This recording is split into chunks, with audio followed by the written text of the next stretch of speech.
I am the Tofu Golem. Please enjoy the video. You start by making things safe and ruling out easy issues. Power down and unplug the PSU, then press the case power button to drain residual charge. Once done, remove the GPU and visually inspect the PCIe power connectors for bent pins or loose clips. Verify 6/8-pin cables are fully seated. Make sure the card is clean and dust-free. Next, reseat RAM and test the GPU in another PCIe slot or machine to isolate the board versus PSU or motherboard faults. Now focus on power delivery and firmware. Use a multimeter or a known good PSU to check the +12V rails under load. Unstable voltage often prevents fan spin and display.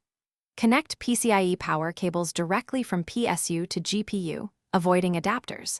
Set up a minimal test bench with CPU, one RAM stick, and GPU to eliminate other faults.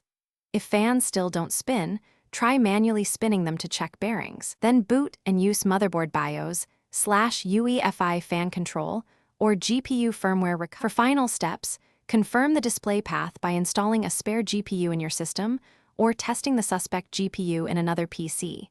This isolates PSU, motherboard, and cable issues.